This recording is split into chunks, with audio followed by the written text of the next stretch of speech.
जिला विधिक सेवा प्राधिकार दरभंगा के मीटिंग हॉल में अपर जिला सत्र न्यायाधीश सह सचिव जिला विधिक सेवा प्राधिकार जावेद आलम की अध्यक्षता में दरभंगा जिला के सभी प्रखंड शिक्षा पदाधिकारी के साथ बैठक की गई।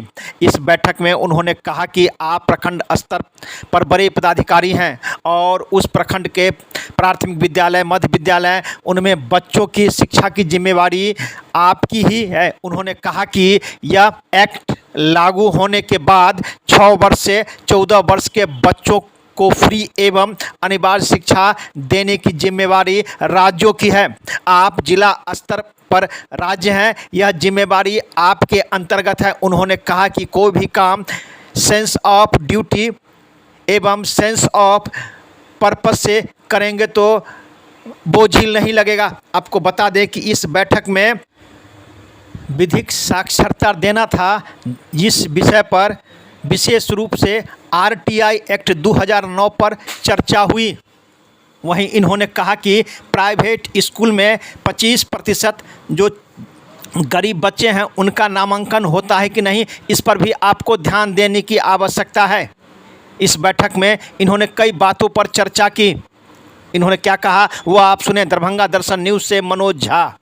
पैरवी का हमारे साथ भी होता है ये, किसी को कह देंगे तो ऊपर से पैरवी होगा, तो हम सुनेंगे तब ना, हम सुनने नहीं करेंगे, हम तो नियमानुसार काम करेंगे। और जो आदमी नियम के अनुसार काम करेगा उसका कुछ नहीं हो सकता। हम जानते हैं कानून उसका हमेशा साथ है, क्योंकि कानून लॉजिक से चलता है, लॉजिकल चीजों से नहीं चलता है, कुछ बातों से नहीं चलेगा। जो लिखा हुआ है कानून में वही चलेगा। That is a rule of law, not rule. कोई मनमानी नहीं कर सकता है अधिकारी, उसका नियम और कानून उसको बताना पड़ेगा कैसे। चलिए इसी के साथ हम आशा के साथ आप लोग का छोड़ देते हैं। आप लोगों को, आप लोग ये सब काम कीजिएगा। मेरा मकसद था यही बताने का। कुछ चीजें और भी आपको बता दी। अगर आप लोग को और कुछ पूछना है तो 2-3 मिनट के लिए पूछ सकते हैं। 32 आप सुनिश्चित कीजिए। आप पिछले बार ठीक किए थे, 18 को हमको लगता है बहुत अच्छा किए थे। इस बार 32 सुनिश्चित किया। वहाँ पूरा बिरौल में तो उसमें थोड़ा सा आप हर चीज ठीक है। आप बताइए फॉरेस्ट वाले, आप तो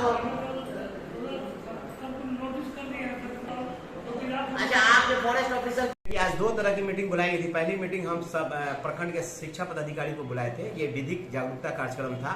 उनको स्पेशली जो है आरटीई 2009 में जो बना है, जिसमें कहा गया है कि फ्री एंड कंपलसरी एजुकेशन बच्चों का राइट है और उसको संविधान में संशोधन करके राइट टू लाइफ में इंक्लूड किया गया है।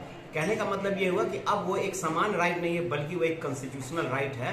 जो सरकार की ये जिम्मेदारी है कि हर बच्चों को फ्री एंड कंपलसरी एजुकेशन दिया जाए। लेकिन इन दिनों हो क्या रहा था कि ऐसी शिकायत आ रही थी कि जो शिक्षक हैं वो स्कूल में समय से नहीं आ रहे हैं। समय से आ रहे हैं, नहीं आने के कारण बच्चे शिक्षा से वंचित हो जा रहे हैं। कहीं आ रहा है कि वहाँ ताला लगा रहता है समय पर, कई दिनों के कहीं हेड मास्टर नहीं आते हैं, कहीं पर ना पीने का पानी नहीं है, कहीं शौचालय नहीं है, साफ सफाई की कोई व्यवस्था नहीं है।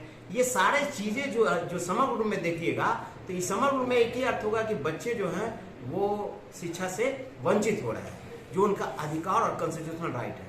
तो हम सारे बीओ को इसी संदर्भ में बुलाकर आरटीई एक्ट में जो प्रोविजन है, जिसमें उनकी ड्यूटी क्या है, इसके बारे में एलोबरेट उनको किया। प्राइवेट स्कूल में जो 25% बच्चों का, गरीब बच्चों का जो एडमिशन होगा, उनके संदर्भ में उनको बताया कि हर हाल में आपके प्रखंड में अगर कोई प्राइवेट स्कूल है तो हर प्राइवेट स्कूल में आप 25% गरीब बच्चों को एडमिशन दें। और इसका प्रोविजन है, ये एक कानूनी प्रक्रिया है, आपको हर हाल में पालन करना है। कोई भी प्राइवेट स्कूल के जो संस्थान के जो करता धरता है वो सिर्फ इस आधार पर नहीं कर सकते हैं कि इसमें हमारी जिम्मेदारी नहीं है क्योंकि बच्चे नहीं आए तो हम एडमिशन नहीं, बल्कि इसमें उनकी भी जिम्मेदारी है। वो आसपास ढूंढे, वो कोशिश करें कि हमारा जो 25% का जो सीट खाली है उसको हम भरे और उसको हम लाभ दें। वो किसी तरह का इसमें बहानाबाजी नहीं कर सकते। और किन लोगों को